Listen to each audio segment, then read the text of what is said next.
Kendala itu pasti ada. Karena kita itu sebagai Bapas kelas 2 Tarakan itu tidak kaya-kaya amat. Ya.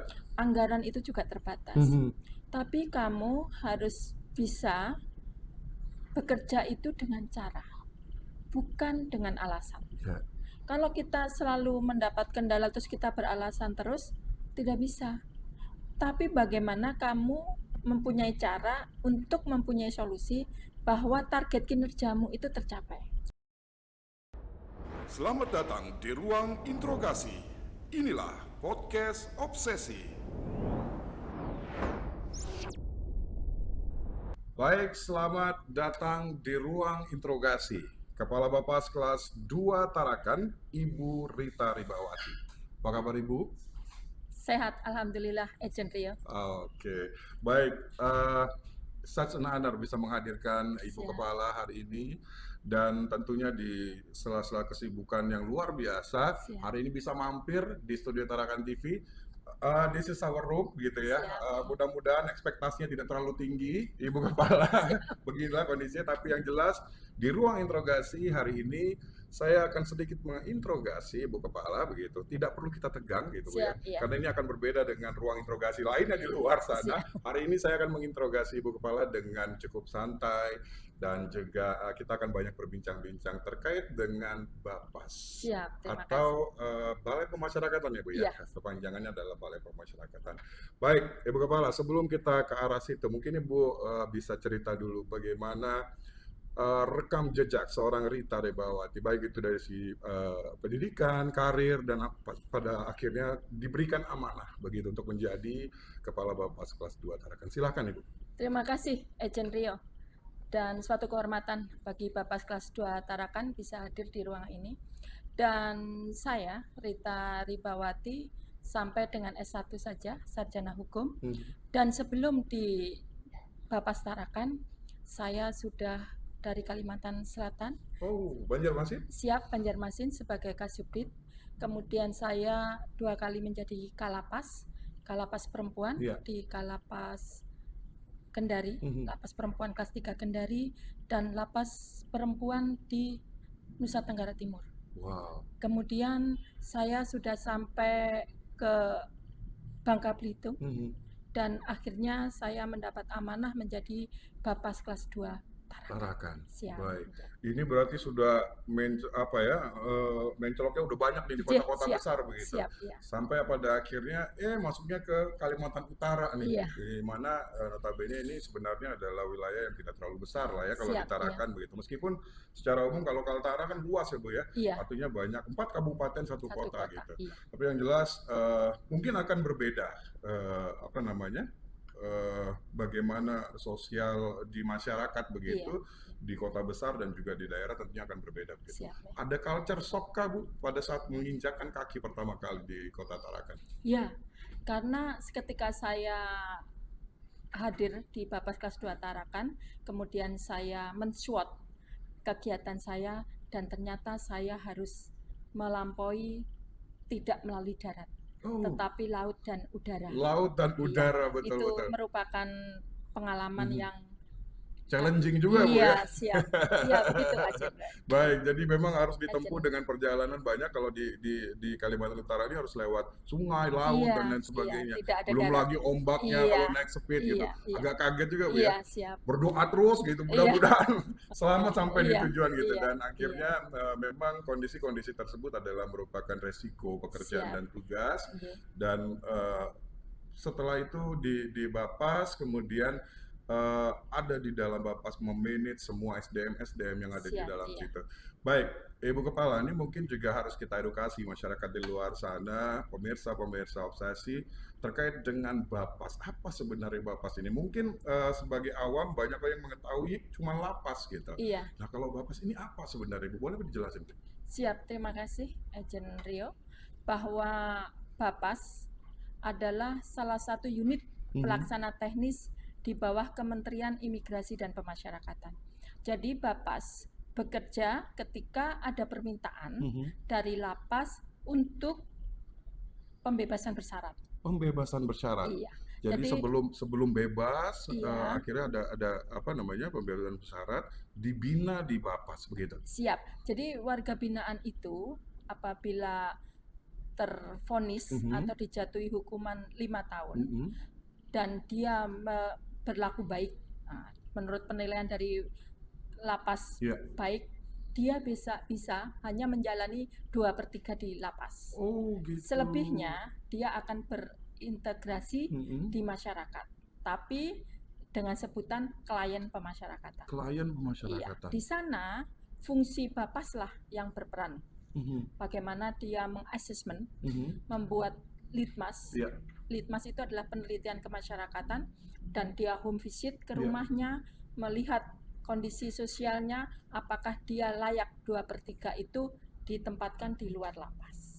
Itu berarti langsung kita menuju ke di mana dia tinggal. Iya, di mana dia tinggal. Kemudian, kenapa itu dianggap perlu, Ibu Kepala? Izin.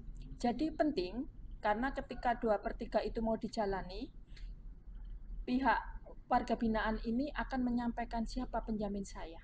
Oke. Iya. Baik. Jadi warga binaan itu harus mempunyai penjamin yang kredibel, sehingga dia selamat sampai dengan masa percobaan berakhir.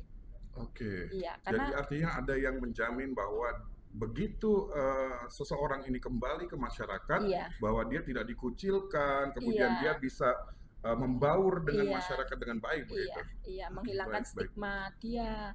Itulah pentingnya 2/3 itu dijalankan. Baik, Ibu Kepala, selama ada di dalam lapas, mereka tentunya juga diberikan kegiatan-kegiatan yang mendukung mereka, seperti kegiatan mungkin keterampilan, kemudian dan lain sebagainya. Ada juga kuliner, apa dan sebagainya begitu.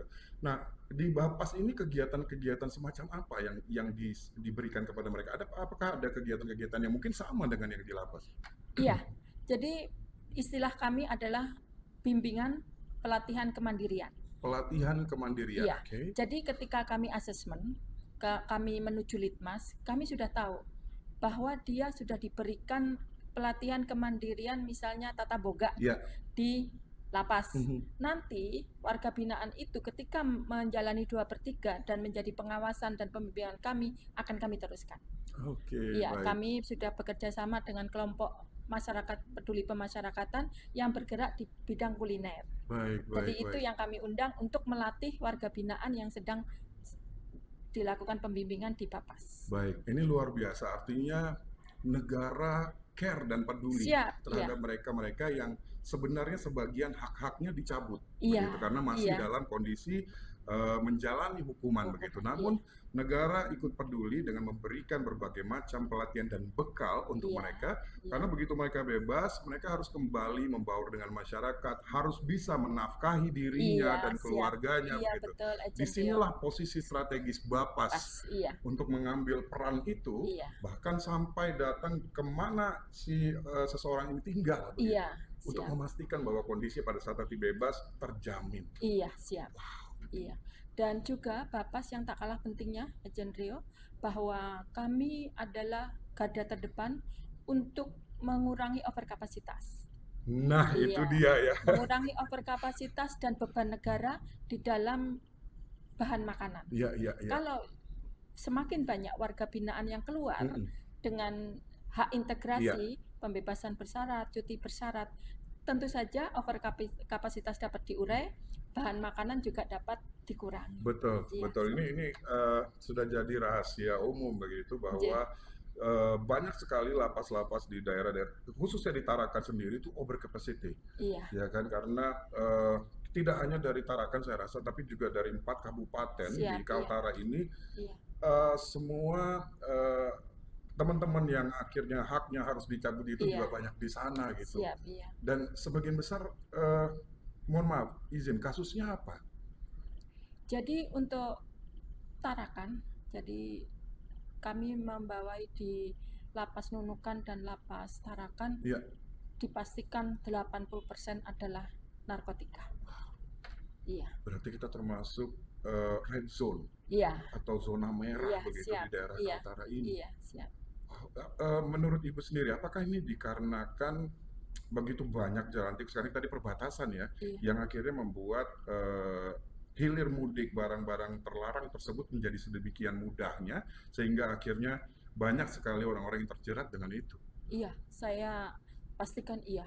Karena perbatasan-perbatasan kita itu begitu mudahnya untuk orang hilir mudik tadi. Iya, sehingga untuk peredaran narkoba itu sangat riskan di sana. Wow. Iya.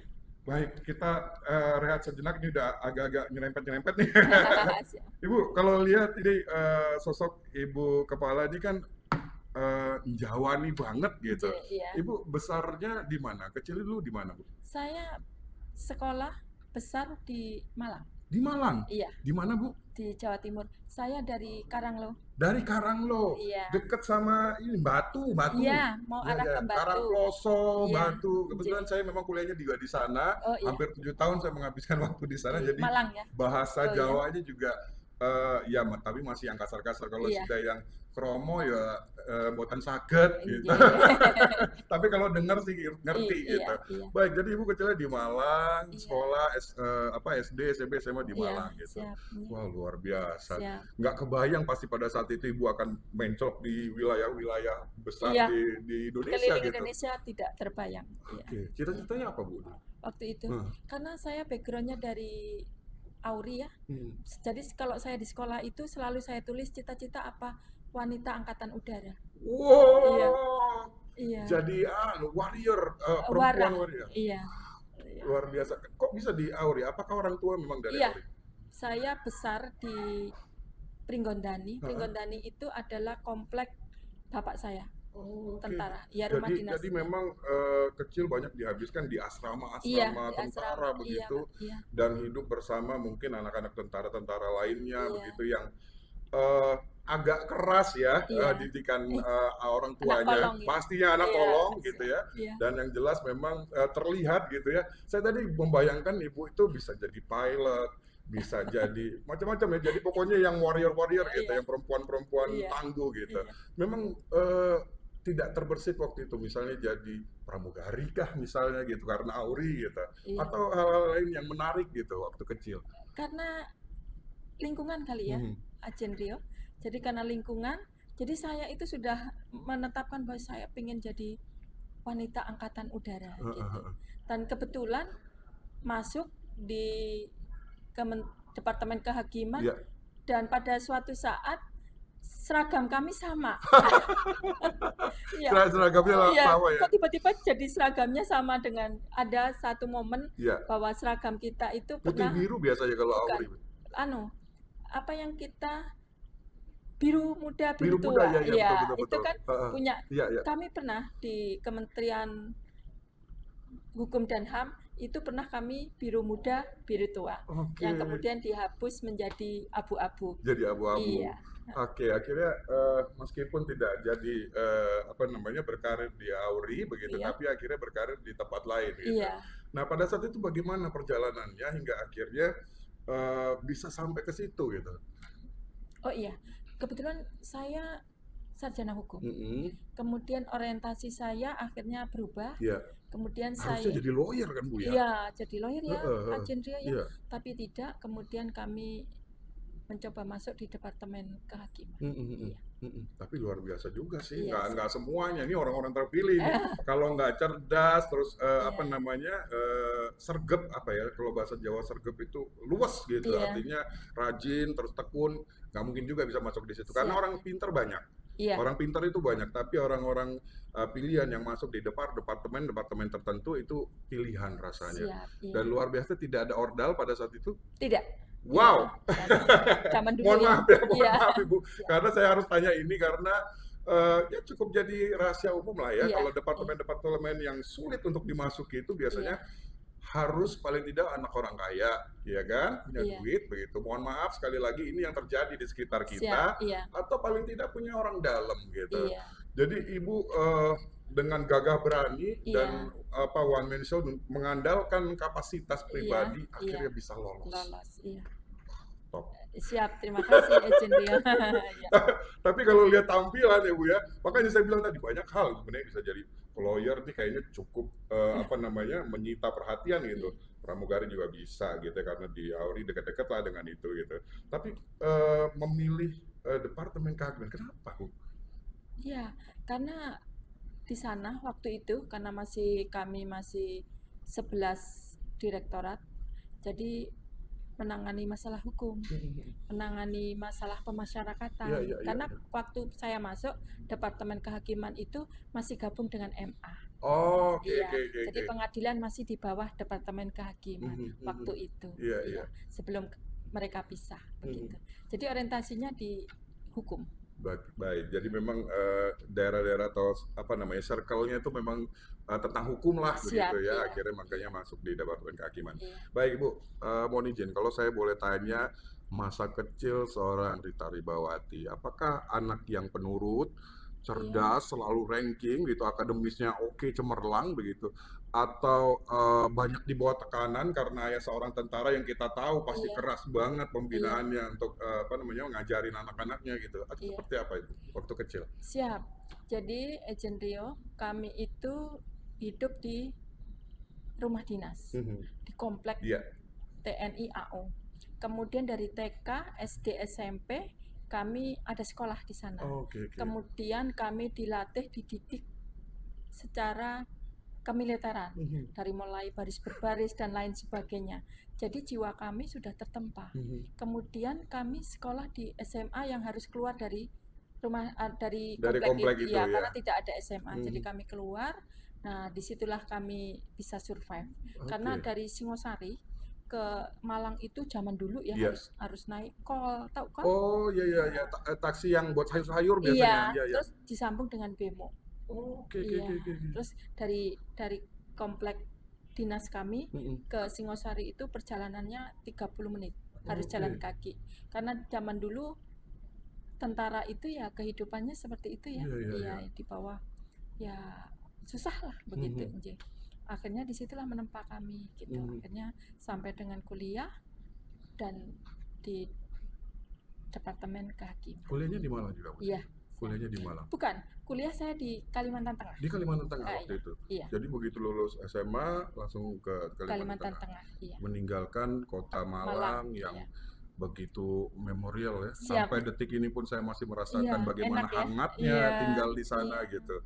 Meskipun sekarang sudah agak ruwet ya lalu lintas karena semakin banyak macet, bangunan-bangunan baru dan lain sebagainya. Saya ingat banget kalau Singosari itu ada pasarnya, ada Candi Kendedes di situ. Di situ. Dan luar biasa, nggak tahu ya ini mitos atau apa, orang-orang yang ada di sekitar situ pasti cantik-cantik. Apakah itu aura dari Kendedes gitu ya? Tapi yang jelas memang orang-orang yang hidup di situ tuh perempuan-perempuannya cantik-cantik. Dan saya sempat punya cem-ceman dulu daerah situ. Karena cakep banget gitu. Apakah ini memang terahnya dari Kendedes begitu ya. Nah ini kalau misalnya teman-teman yang dari Malang pasti tahu banget tempat itu ya sakral juga karena merupakan kerajaan Singosari zaman dulunya begitu. Ada di situ patung Kendedes dan lain sebagainya.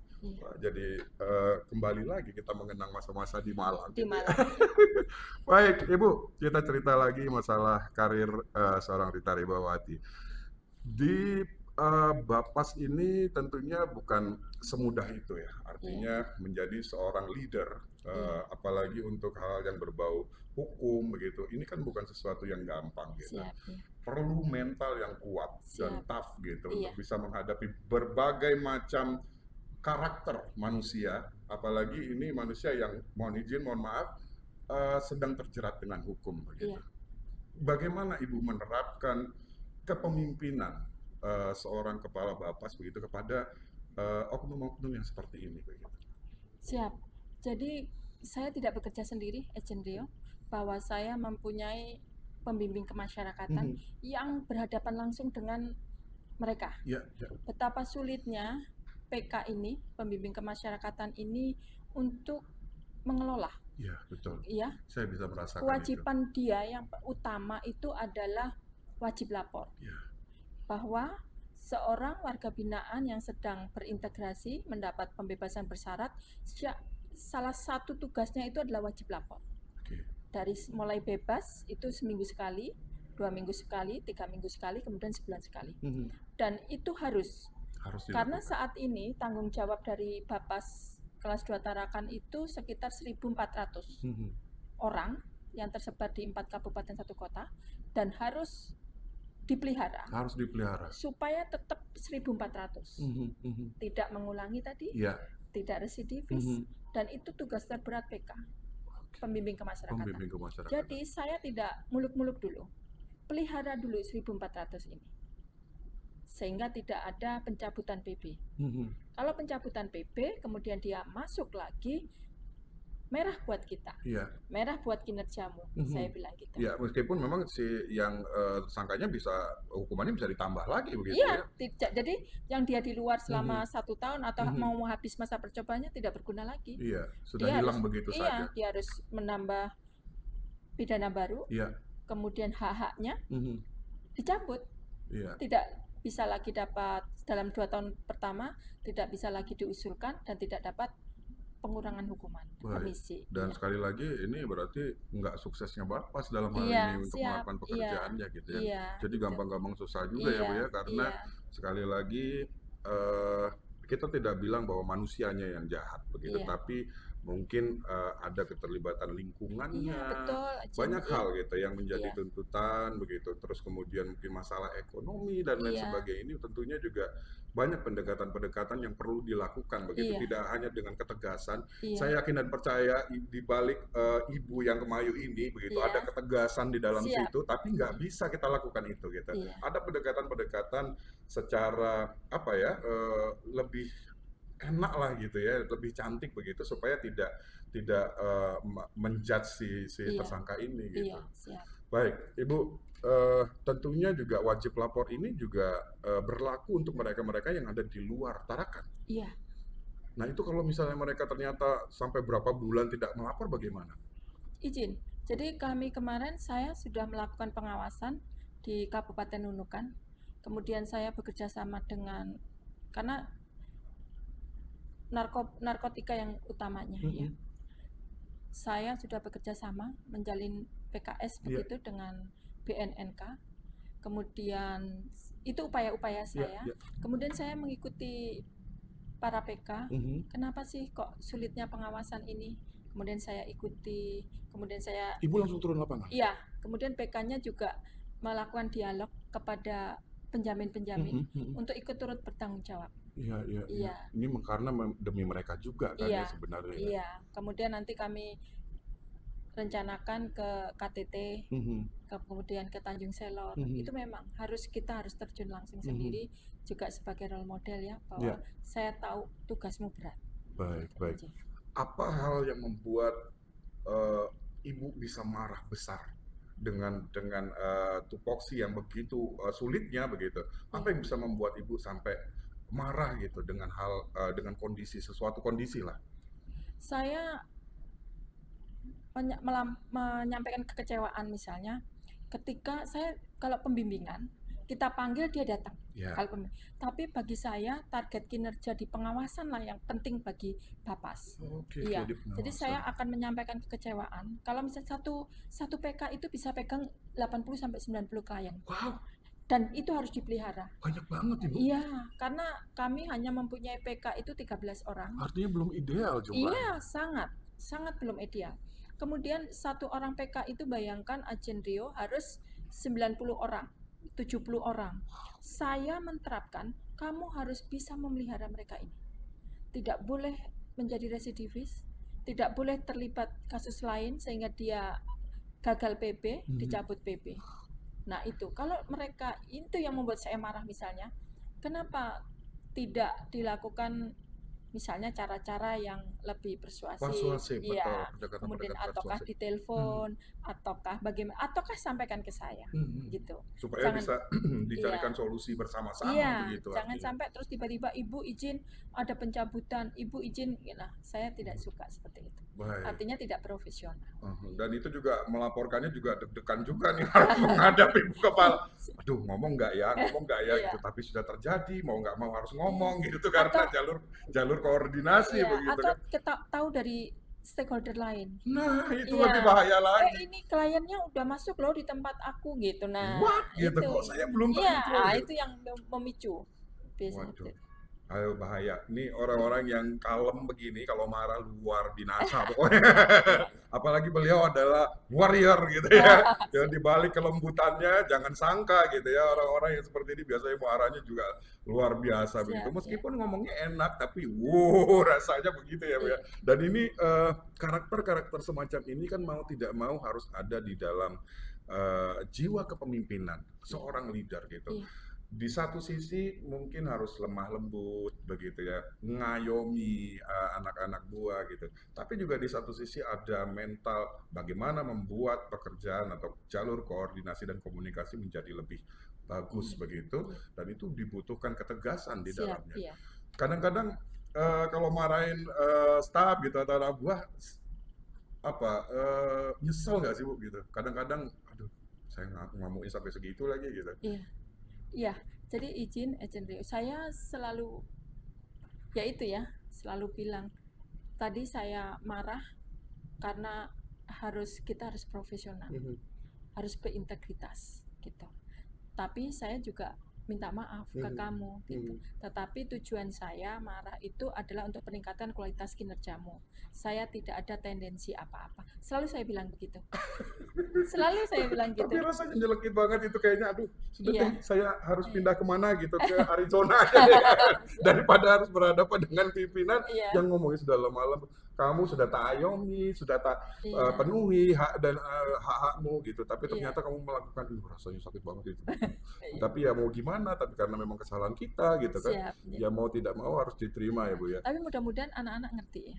Insya Allah Karena mudah-mudahan saya ngerti. selalu bilang kalau mereka baik-baik saya kasih reward, Mhm. tapi kalau tidak ya saya tegur. Iya, Gitu, iya. ya itu sudah konsekuensi ya. Siap, nggih. Gitu. Jadi di mana Ibu mendapatkan mentality ketegasan itu? Apakah karena memang sudah terbiasa menjadi anak kolong begitu yang Iya. disiplin, tegas begitu ya, apa namanya, pendidikan yang diterima dari orang tua atau dari mana Bu? Izin Agent Rio, saya itu pernah 12 tahun menjadi Kepala Seksi Administrasi Keamanan dan Ketertiban di lapas laki-laki. Oke, baik. Iya. Jadi di sana saya perlu tegas ketika saya memberikan hukuman kepada warga binaan yang dulu narapidana ya, Oke. yang melakukan kesalahan. Kemudian saya harus tegas kepada pegawai yang melakukan kesalahan juga. Misalnya ada pelarian. Iya. Nah, itu saya harus memberita acara kepada padahal pelarian itu kan nggak mungkin ya pegawai disengaja. Iya, Tapi betul. mau tidak mau, suka tidak suka, saya harus mem-BAP mereka. Terus kemudian ketika ada pelanggaran-pelanggaran di lapas, jatuhnya untuk BAP itu adalah dikasih minkamtib. Dan saya tidak boleh, oh ya ini teman saya atau enggak, saya harus tegas. Iya. Kadang-kadang kan ini udah baik, setiap hari mungkin Iya. berhubungan dengan baik begitu Bu ya, Iya. tapi begitu ada kasus seperti itu, mau tidak mau ketegasan itu Iya, dibutuhkan pada itu saat mungkin itu. tertempanya di situ. Iya, karena sekali lagi bukan kita memikirkan diri sendiri, tapi itu artinya ketidaksuksesan kita juga Iya, dalam siap. memanage Iya. SDM ya Bu ya. Iya. Luar biasa. Jadi yang dipikirkan, makanya jadi kepala tuh nggak gampang. Ya Iya, artinya betul. yang dipikirkan bukan hanya diri sendiri, tapi bagaimana anak buah atau staf-staf kita begitu, Iya. dan bagaimana teman-teman di lapas itu gitu ya, warga-warga binaan ini bisa nyaman dan tidak melakukan kesalahan lagi di Siap, dalam. Justru iya. di dalam ini kan mau digempur supaya mereka di kawah candra di muka supaya mereka menjadi orang baik begitu Siap, keluar iya, gitu. iya. Ada pengalaman-pengalaman yang tak terlupakan-kah Bu? Yang mungkin jangan sukanya dulu deh, dukanya begitu. Iya. Waktu saya di lapas ya, Boleh. di lapas laki-laki. Nggak apa-apa ya ini Ya diceritain. silakan, boleh. Walaupun itu juga termasuk apa, tapi nanti nggak apa-apa ya. It's okay, Iya. buat pembelajaran gitu Iya. ya. Jadi saya itu mendapat perintah selalu, kepala seksi itu adalah piket kontrol. Oke. Dan itu kami jalani dari jam 12 sampai jam subuh. Oke. Karena ada pembukaan kamar dan Iya, lain iya. sebagainya. Saya itu selalu melakukan keliling. Saya ini Oke. perempuan, tetapi saya di lapas laki-laki. Betul, Iya. kan agak sedikit ini ya. Iya. Kemudian saya itu pada suatu, ini pengalaman yang sangat-sangat melekat di jiwa saya. Ketika saya melakukan controlling itu, saya itu melihat kan teralis itu ada ya. Oke. Saya teralis itu kan nggak boleh ditutup. Jadi kita selalu melihat aktivitas. Saya itu kok melihat satu sarung ya. Iya. Nah, satu sarung itu diisi berdua. Oke. Iya. Kemudian ada gerakan-gerakan yang mencurigakan. Oke. Terus kemudian saya panggil lah kepala regu pengamanan waktu itu ya. Mas, coba kita yuk ke kamar ini, blok ini. Iya. Ada kecurigaan sudah di dalam benak Ibu. Siap Ibu, katanya. Naiklah kami. Berlangsunglah di sana hubungan suami istri. Oke, antar sesama jenis. Yes. Wow. Itu yang pengalaman yang melekat di saya. Kemudian juga saya menjadi kalapas perempuan. Percintaan itu ada. Jadi ini bukan isapan jempol sebenarnya, Bu. Iya, banyak di luar sana beredar bahwa kasus-kasus semacam itu banyak terjadi di lapas begitu. Iya. Dan artinya bukan kita menormalisasi itu, karena kita tahu pasti alasannya adalah karena mereka mungkin sudah berkeluarga, tidak bisa melepaskan hasratnya begitu. Dan mau tidak mau teman di dalam satu sel yang setiap hari mereka bersosialisasi dan lain sebagainya, akhirnya menjadi gitulah. Iya, itu kan problematik kita ya. Dan biasanya ini terjadi di lapas-lapas yang over capacity. Saya tidak tahu ya, karena apakah mereka mempunyai pengamanan tersendiri, tetapi itu adalah pengalaman saya gitu. Jadi dan sampai sekarang itu melekat sekali. Iya. Jadi semacam trauma kecil begitu yang nggak bisa sedemikian mudahnya untuk kita bisa move on gitu ya. Ada perasaan mohon maaf, mungkin jijik ya di awal begitu, atau juga kasihan begitu ya, karena melihat bagaimana mereka harus, bagaimanapun mereka tetap manusia begitu, yang memang butuh hal semacam itulah begitu. Apa yang ada di benak Ibu pada saat itu? Saya langsung menulis laporan waktu itu. Dengan perasaan yang kacau ya? Iya, menulis laporan, kemudian mendiskusikan dengan tim para kepala seksi dan Bapak Kalapas tentu saja, dan akhirnya yang bersangkutan kami adalah diungsikan lah untuk sementara. Kemudian kami terus-terusan Bapak Kalapas memanggil semacam Islam itu ustadz ya. Iya, itu terus. Jadi biasanya seminggu sekali gitu. Betul. Sampai 2-3 kali untuk menguatkan mental, untuk menerima mindsetnya juga. Menerima keadaan, ada hal-hal yang tidak boleh dilakukan walaupun itu sangat mendesak. Terus, kemudian Bapak Kalapas juga menyampaikan bahwa ini sedang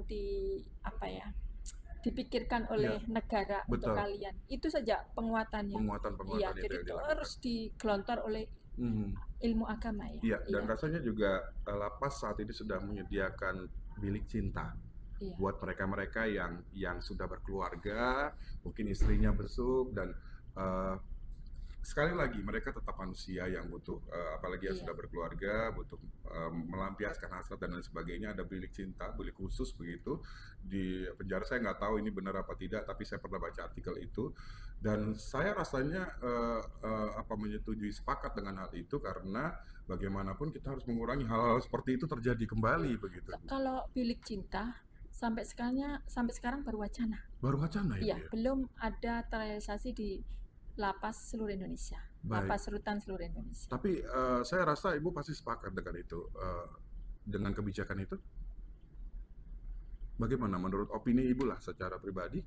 Kalau itu diberlakukan untuk laki-laki mungkin ya. Tapi kalau di lapas-lapas perempuan seperti yang saya pernah alami, saya kurang sepakat. Iya Bu, sebenarnya nih ya, ini POV atau point of view sebagai seorang pria begitu ya. Kalau pria itu hampir nggak bisa Bu untuk menahan itu. Kalau perempuan kan insya Allah bisa gitu ya. Tapi kalau laki-laki rasanya kadang-kadang ada sampai cepetin ngelawang aja gitu kan, kadang-kadang muncul kayak gitu-gitu ya. Guyonannya ya, bercandaannya.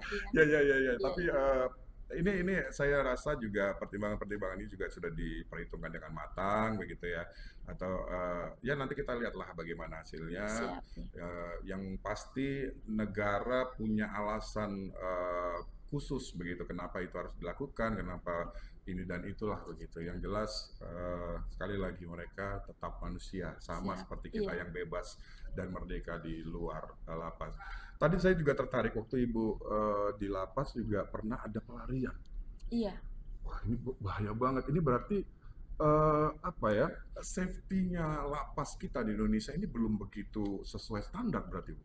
Iya, waktu saya di tahun 2004 ya, 2004 sampai 2010 itu standar bangunan prototipenya lapas itu masih plafon. Oh, oke. Setelah 2012 kami tidak ada lagi plafon, tapi langsung cordak. Langsung cor. Iya, jadi itu mengurangi. Karena kebanyakan waktu yang saya alami adalah jebol plafon.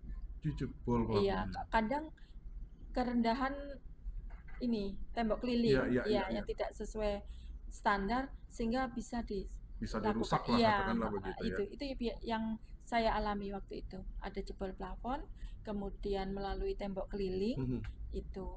Baik, jadi waktu dicek itu apakah kayak di film-film tuh mereka nggambar gitu harus kemana gitu, arah jalurnya kemana gitu.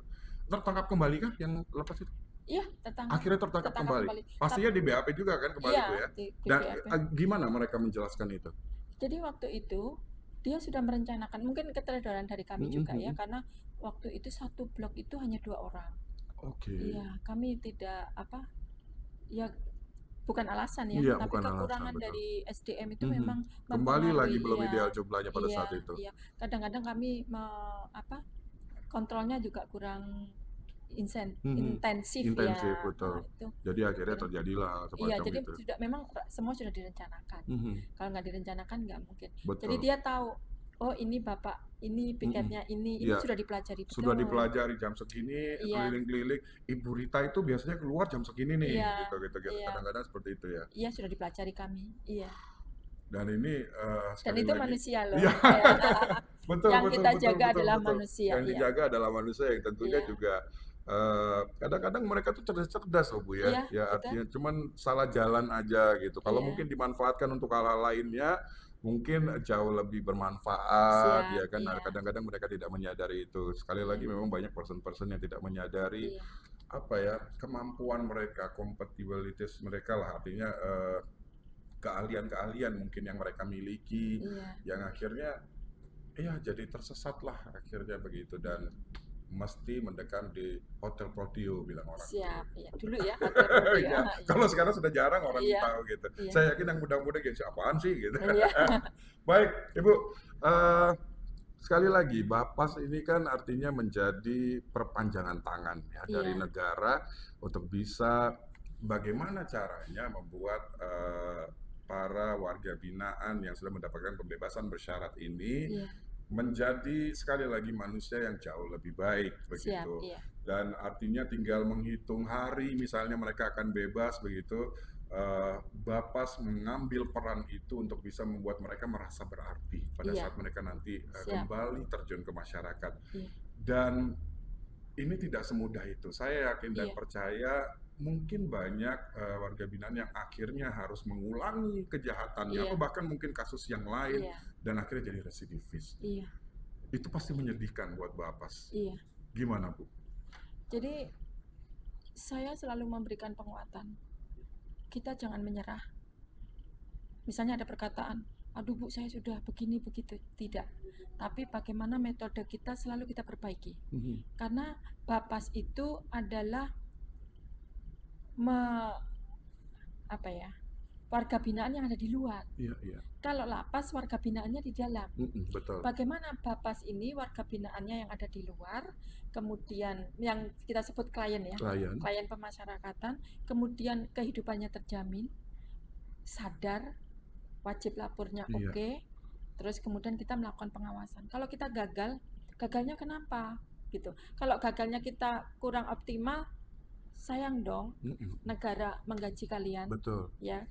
Tapi kalau gagalnya kita sudah berupaya, Bu. Tentu saja upayanya apa? Tentu saja kan harus bilang ke saya, Ibu, saya sudah melakukan perjalanan begini. Ternyata penjaminnya itu sulit dihubungi. Atau nah, kemudian kalau masalah penjamin, kemudian akan saya sampaikan kepada Kalapas. Pak Kalapas, tolong kalau memberikan penjamin itu yang kredibel, Ya, betul. yang bisa keberlangsungan klien pemasyarakatan ini terjamin. Betul. Artinya bisa dihubungi, punya pekerjaan yang baik, Iya. ya kan? Begitu. Dan tentunya juga kehadiran beliau ini cukup berpengaruh untuk warga binaan tersebut, Iya, begitu. klien Artinya, pemasyarakatan itu. jadi mungkin bisa didengarkan oleh si warga binaan Iya, tersebut, gitu. iya. Orang yang berpengaruh lah di dalam Iya, hidupnya, betul, begitu. iya. Jadi nggak bisa sembarang orang dicomot begitu Iya, untuk menjadi betul. penjamin Betul, tentunya. iya. Dan proses untuk bisa menjadi seorang penjamin itu syaratnya apa sih, Bu? Jadi kami ada di keputusan Menteri di nomor 3 tahun 2018 itu sudah jelas di situ. Jadi harus strata pertama. Oke. Strata kedua, strata pertama itu istri. Baik. Ayah kandung, ibu kandung, bahkan adik. Nah, itu strata pertama. Itu yang kita wajibkan. Iya. Kalau memang nggak bisa. Ada istilah orang hilang katanya. Oke. Jadi orang hilang itu gini, warga binaan yang sudah waktunya mendapat pembebasan bersyarat tetapi tidak ada penjamin. Oke. Itu baru sebatang kara berarti. Iya, baru kita cari, tapi ada sepupunya ibu izin gitu. Kita sebelum di Litmas, kita akan home visit dulu. Oke. Bagaimana sih sepupu ini kualitasnya bisa menjadi penjamin? Betul. Iya. Karena belum tentu juga dia mau. Iya, gitu kan. Kadang-kadang yang enggak ribet nanti jadi masalah lagi buat saya kan. Tahu sendiri nih mantan nih gitu, nanti saya disusahkan dan lain sebagainya. Bagaimana Bapak memberikan pengertian dan edukasi kepada para penjamin bahwa ini warga binaan ini memang harus mendapat perhatian gitu, karena sekali lagi yang jadi strata pertama adalah orang-orang yang dekat dengan kehidupannya warga binaan tersebut. Bagaimana memberikan edukasinya, Bu? Iya, jadi misalnya nih kasus narkoba, para PK ini akan mendatangi rumahnya. Kemudian dia akan menjelaskan bahwa ini sudah sampai waktunya ibu, bapak gitu ya. Ini kalau orang tua Bapak dan ibu harus bisa menerima karena ini hak yang tidak bisa diperoleh siapapun.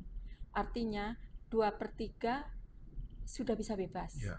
Tanggung jawab bapak dan ibu harus ikut andil di dalam keberlangsungan bebas bersyarat ini. Betul. Terus-terusan. Terus kami kalau jauh video call, kalau dekat home visit. Dan rata-rata mereka menerima. Kemudian akan kita datangi lurah. Oke, lurah setempat ya. Kemudian RT, RW. Bakalan ada warga bapak yang akan menjalani bebas bersyarat agar turut bertanggung jawab. Iya, karena ini nggak bisa dilakukan Bapak sendiri gitu. Memang harus ada sinergitas dengan pihak-pihak seperti kelurahan, RT, RW dan lain sebagainya gitu. Karena yang bersangkutan tentunya akan tinggal di wilayah itu. Jadi ikut memantau bersama lah begitu. Jadi kalau ada apa bisa cepat jalur koordinasi dan komunikasinya gitu Bu ya. Baik, dan kadang-kadang Bu, judgement itu sebenarnya datangnya bukan dari masyarakat saja. Kadang-kadang justru keluarga terdekat yang juga memberikan image yang kurang baik begitu terhadap mereka-mereka yang sebenarnya sudah bebas bersyarat gitu. Nah, ini juga jadi masalah sebenarnya kan Bu.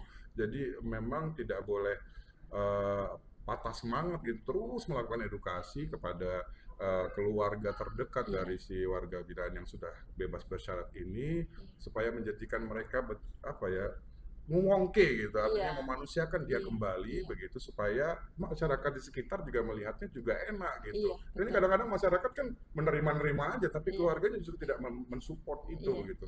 Ini kan juga susah Bu sebenarnya. Menghapus stigma itu dari masyarakat untuk klien pemasyarakatan kami itu memang PR. PR. Bagaimana kita menyampaikan bahwa dia ini sudah baik. Melalui asesmen, melalui litmas itu sudah dinilai baik. Jadi kami itu ada penilaian yang bahwa dia tidak akan mengulangi lagi. Itu ada rumusnya dari kami begitu. Nah, itu sudah kami sosialisasikan kepada keluarga melalui lapas yang ada di penguasaan Bapas. Baik. Jadi memang Seandainya memang apa namanya SDM ini jumlahnya sudah ideal ya Bu ya, Iya. rasanya akan jauh lebih Siap, mudah. iya. Tapi sekali lagi ya tentunya juga negara berhitung ya Iya, begitu siap. ya. Tidak semuanya harus disediakan full penuh gitu. Iya, Dan memang bertahap lah artinya siap. Iya, berprogres gitu. Dan ini juga tentunya jadi masalah kekurangan SDM ini juga menjadi masalah yang cukup serius siap. Iya, sebenarnya karena saya yakin dan percaya untuk memantau satu orang saja begitu itu kan butuh perhatian penuh begitu, iya, apalagi bisa sampai 70, 90 orang begitu. Ini nggak mudah dan iya, nggak gampang. siap. Tentunya saya tidak percaya Ibu Kepala juga pastinya tiap hari ngelus dada gitu ya. Kadang-kadang juga puyeng gitu bagaimana memikirkan Iya, mereka-mereka ini iya. apakah mereka sudah diterima dengan baik di masyarakat begitu. Masyarakat, iya. Apakah mereka sudah menjadi manusia utuh lagi seperti dulu sebelum mereka melakukan kesalahan. Tentunya ada kisah-kisah sedih dan sedang. Ada kisah mengharukankah yang pernah terjadi, yang pernah Ibu alami? Siap. Selama saya menjabat 8 bulan di Bapas kelas 2 Tarakan, kisah yang, karena saya perempuan ya, kisah yang menyedihkan adalah ketika perempuan itu bebas bersyarat. Kasusnya itu adalah karena keterkaitan dengan suaminya. Kebetulan suaminya adalah kurir, bandar lah. Ya, ibu itu menjadi kurir. Dan bagaimana dia harus meninggalkan anak-anaknya. Iya. Kemudian sekarang sudah dia bebas, kemudian dia mempunyai kelontong kecil-kecilan, tetapi dia tidak bisa menguasai dirinya, dan kemudian untuk mengatasi kegalauan di dalam rumah tangga itu dia masih memakai user, akhirnya jadi user. Iya. Itu dia itu mencurahkan begitu, bagaimana Ibu, saya mempunyai masalah seperti ini. Gitu. Kami ya bisa memberikan penguatan-penguatan saja. Jangan sampai kamu gagal, yang dulu kamu terlibat karena suamimu, sekarang kamu masuk lagi gara-gara hal seperti pemakai itu. Karena situasi kan sekarang RJ itu kan tidak berlaku untuk narkoba, hanya kasus-kasus kecil. Betul. Dan dia tidak melihat latar belakang itu kenapa dia memakai narkoba, gitu ya. Itu seperti itu. Dan sekali itu lagi menyedihkan sekali karena sama-sama perempuan ya. Ya, saya akhirnya percaya juga Ibu pastinya sisi kewanitaannya juga ada, gitu ya, melihat bagaimana sesama wanita begitu dia harus menghadapi kehidupannya yang mungkin roller coaster banget, belum lagi bagaimana mereka harus membesarkan anak-anak yang mungkin masih kecil-kecil begitu dan banyak. Ini yang selalu jadi dilema akhirnya. Dan mau tidak mau sisi kemanusiaan kita meskipun sebenarnya ya udah terserah kamu deh bisa aja gitu ya kan, tapi sisi kemanusiaan kita saya yakin Ibu juga ada di posisi sekarang ini karena sisi kemanusiaan Ibu yang cukup besar, empati, simpati, itu yang membuat Ibu akhirnya bisa eksis di dunia ini. Tapi sekali lagi memang tidak bisa kita bisa membahagiakan semua orang, kita bisa menolong semua orang, tidak semudah itu gitu. Jadi hanya memberikan itu motivasi. Ayo Bu, jangan lagi, saya bilang gitu. Kita ajak dia komunikasi, kita hadirkan psikolog-psikolog yang ada di Bapas kelas 2 Tarakan untuk membantu mengurai masalah tanpa harus menggunakan obat penenang yang sabu itu, amfetamin. Baik. Nah, ini kalau Bapak sendiri memang menyediakan psikolog juga ya, Bu? Kami latar belakang pendidikan dari PK ini banyak ada yang psikolog ya, banyak yang psikolog S1. Iya, rasanya memang ini jadi satu standar khusus memang dan harus begitu, karena yang dihadapi sekali lagi berbagai macam karakter kan Bu ya.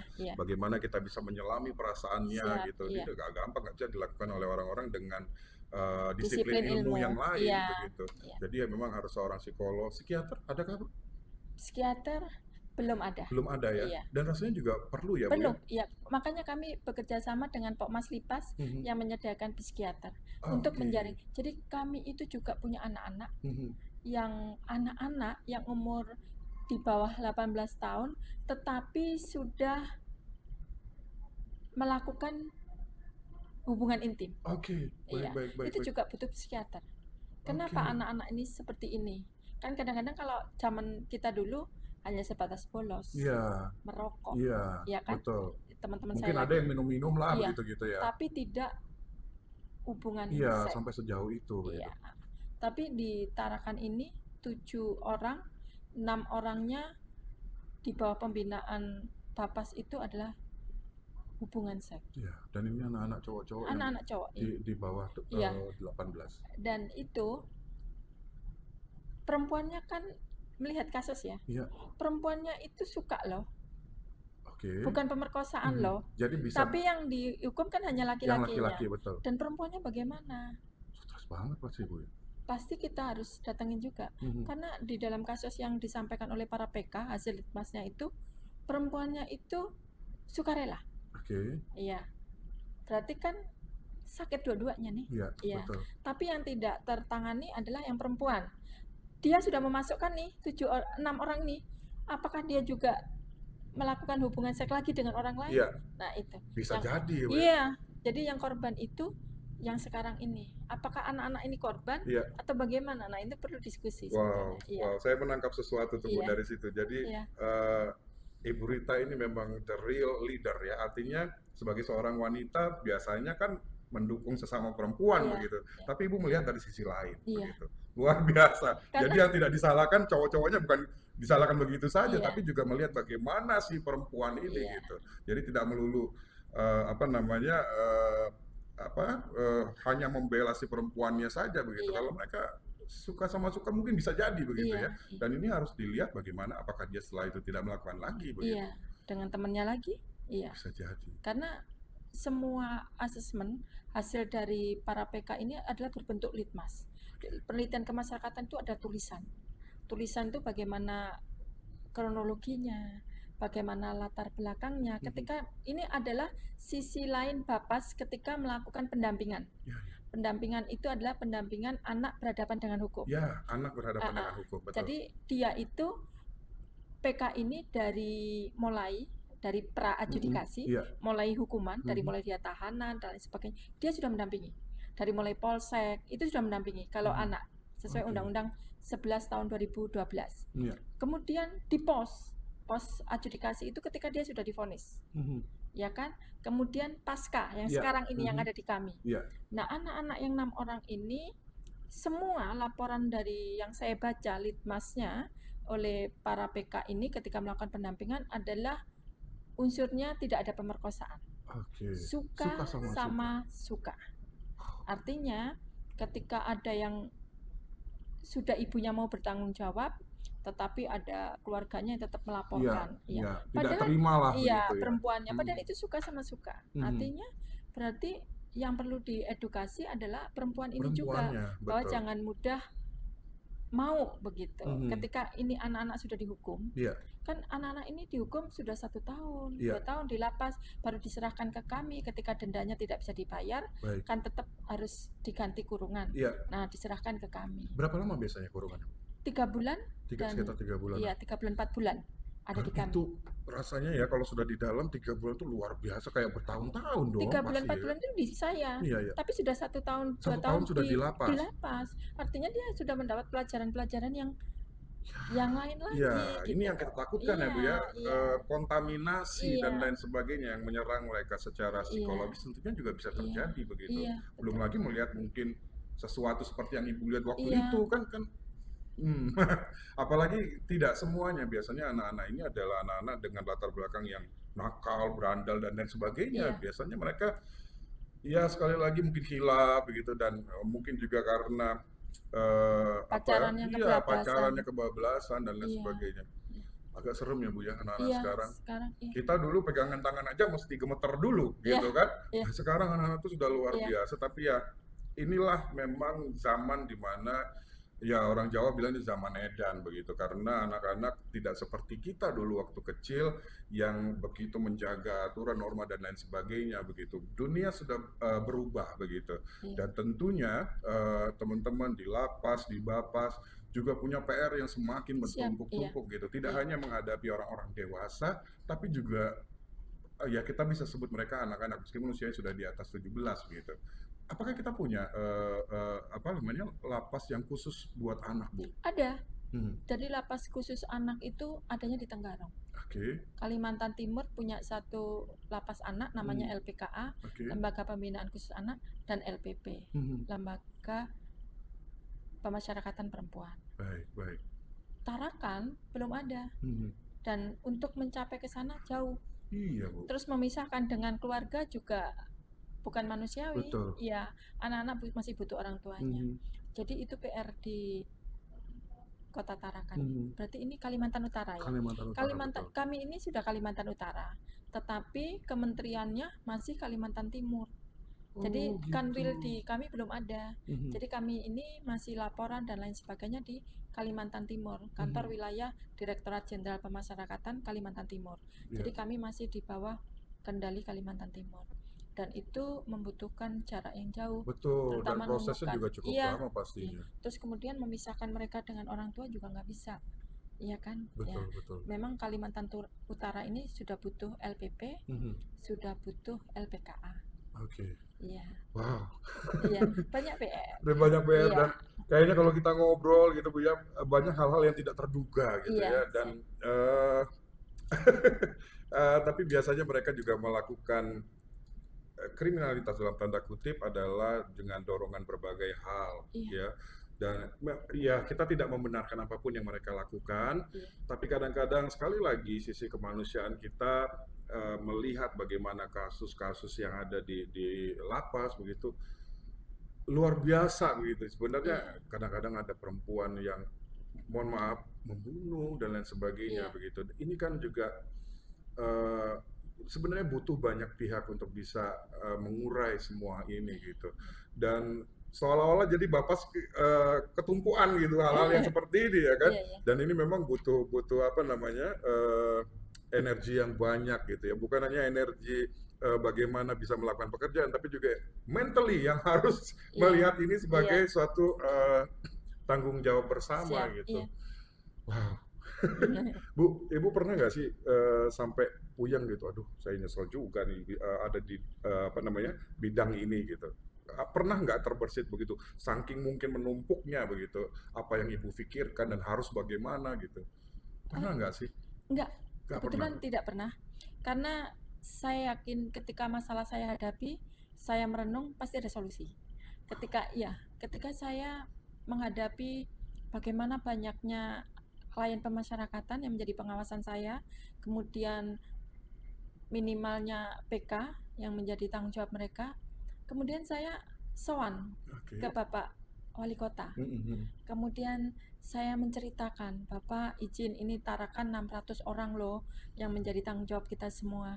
Kemudian beliau memberikan solusi-solusi dan itu sudah mempunyai menjadi berkat bagi saya. Kemudian beliau, ayo kita PKS untuk mengurai ini. Wah, begitu, luar biasa. Jadi lampu hijau ya? Iya, siap. Jadi angin segar lah. Iya, gitu. jadi juga saya ketika menghadapi anak yang berhadapan dengan hukum semakin banyak, saya mempunyai semacam program namanya Goes to School, GTS. Iya, kami datangi.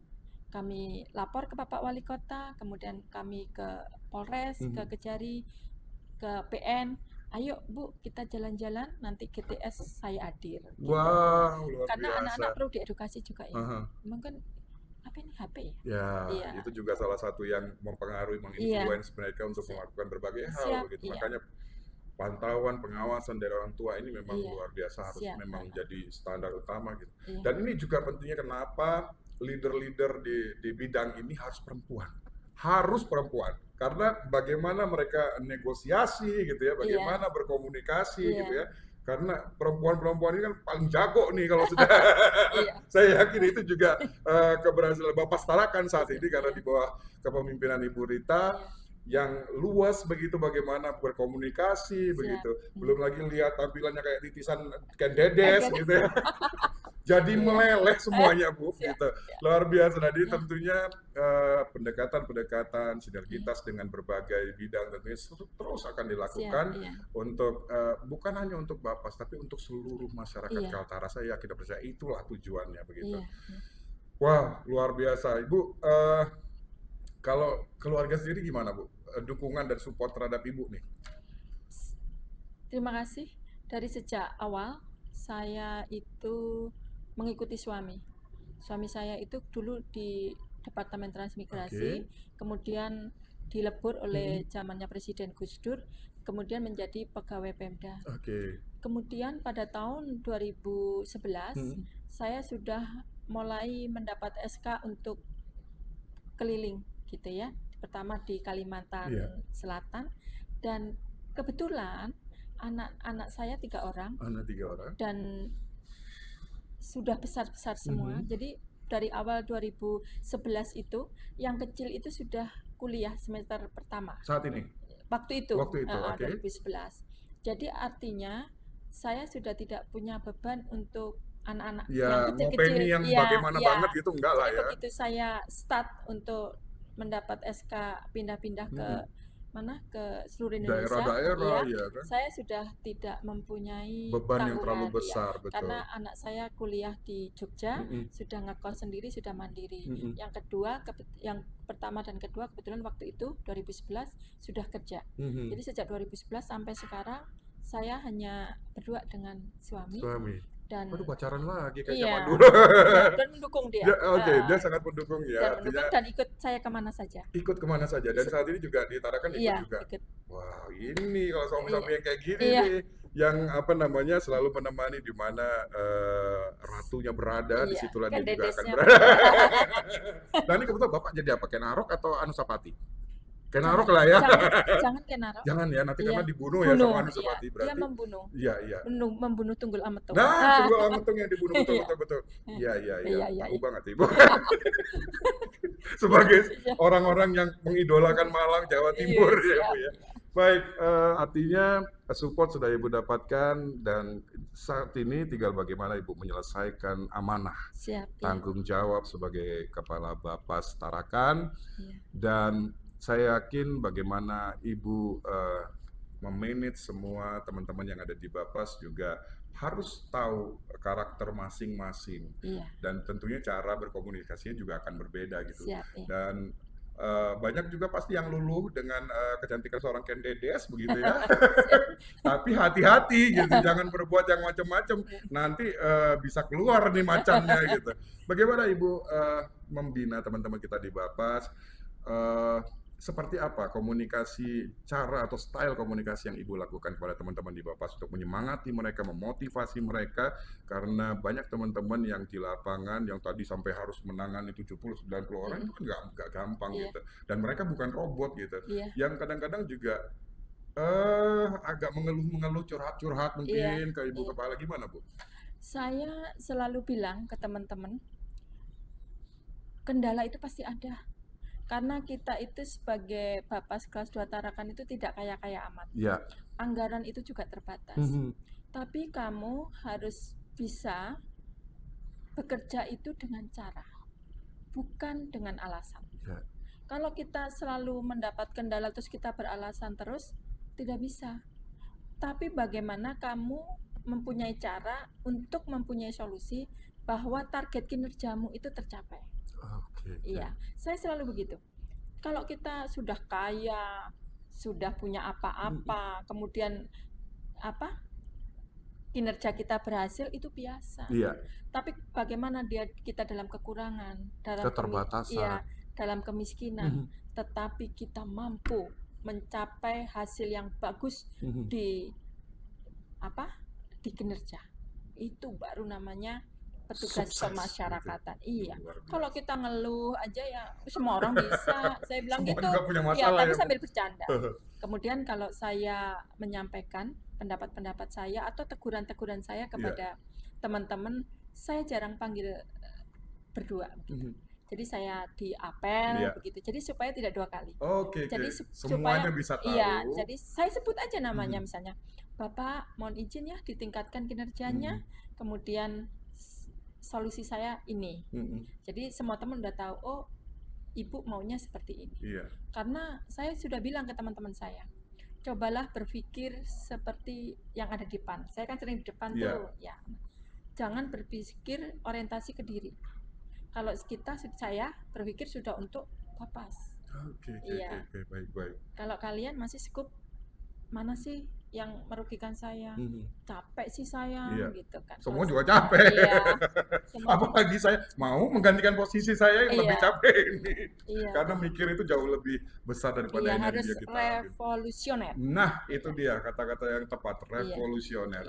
Luar biasa. Kalau cara ngomongin seperti ibu ya, saya juga nggak sakit hati lah, gitu ya. Artinya merasa diayomi gitu ya, ini jadi pembelajaran buat teman-teman lainnya dan mudah-mudahan itu akan terjaga. Sekali lagi makanya saya bilang memang harus perempuan karena melakukan komunikasinya jauh lebih memang enak. Perempuan harus diberi porsi yang lebih. Iya, sepakat dengan itu ya Bu ya. Tapi jangan juga ngalahin cowok-cowok ya Bu gitu ya. Tapi setara lah begitu. Saya juga mendukung feminisme lah begitu supaya mereka tetap ada di posisi yang setara dengan pria atau laki-laki begitu. Baik, Ibu Rita Ribawati, di akhir segmen ini saya ingin Ibu memberikan statement, himbauan mungkin atau harapan Ibu terhadap Bapak kelas 2 Tarakan dan juga mungkin edukasi kepada pemirsa di luar sana yang bisa menyaksikan siaran ini, apa yang ingin Ibu sampaikan. Kemudian mungkin ada juga ucapan terima kasih karena selama ada di Tarakan Ibu di-welcome oleh semua pihak. Silakan. Terima kasih Ejen Rio bahwa Bapas kelas 2 Tarakan itu mempunyai tugas dan fungsi yang sangat mempunyai kemaslahatan luas. Artinya di dalam kami menyampaikan dan bekerja untuk klien pemasyarakatan semuanya demi Kota Tarakan, Kota Nunukan dan wilayah dari Kalimantan Utara, dan mohon dukungan dari semua masyarakat bahwa klien pemasyarakatan itu sudah bukan penjahat lagi, sudah bukan kriminal lagi, tetapi masyarakat yang butuh perhatian dari kita semua.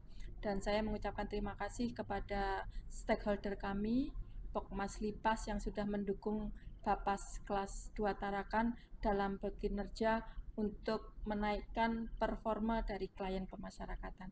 Demikian, terima kasih. Baik, luar biasa, so nice, so beautiful. Titisan Ken Dedesnya nggak bisa dicabut rasanya. Baik, Ibu Rita, luar biasa. Hari ini kita banyak berbagi terkait dengan apa yang sudah Ibu kerjakan, yang menjadi amanah dan tanggung jawab seorang pemimpin Bapas kelas 2 Tarakan.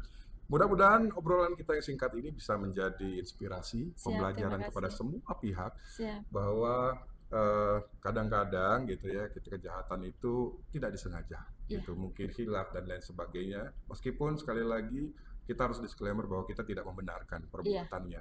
Tapi yang jelas kalau memang sudah pada akhirnya ada di dunia kejahatan begitu dan akhirnya harus dihukum, Bapas harus ambil peran untuk bisa menjadikan mereka jauh lebih baik dari sebelumnya, untuk tidak mengulangi lagi kejahatannya, dan ini butuh dukungan dan support dari berbagai pihak. Bapas tidak bisa sendiri. Iya, betul Ejen Rio. Belum lagi belum idealnya jumlah SDM yang ada di dalam Bapas. Mudah-mudahan ini juga bisa diperhatikan oleh pemerintah, baik pusat maupun juga daerah begitu, supaya bisa jauh lebih bagus nanti bagaimana koordinasinya, bagaimana komunikasinya, dan Bapas bisa menciptakan atau melahirkan kembali manusia-manusia yang berkualitas, dan ini ada di tangan Bapas tentunya. Ibu Rita, matur nuwun sangat buat kehadirannya hari ini. Terima kasih banyak. Dan tetap sehat tentunya, semoga semua pekerjaannya lancar. Amin. Tetap jadikan Dedes yang warrior gitu ya, yang bisa tegas dimanapun itu situasinya. Dan salam buat Bapak juga, salam buat anak-anak, dan tentunya yang paling khusus salam buat teman-teman di Bapas. Kehadiran kami kemarin betul-betul di welcoming dengan luar biasa. Terima kasih sekali lagi buat cerita-ceritanya. Mudah-mudahan sukses Ibu. Baik, dan kita harus menutup ini. Wassalamualaikum warahmatullahi wabarakatuh. Waalaikumsalam. Terima kasih Anda telah bergabung bersama Podcast Obsesi. Sampai jumpa di episode berikutnya.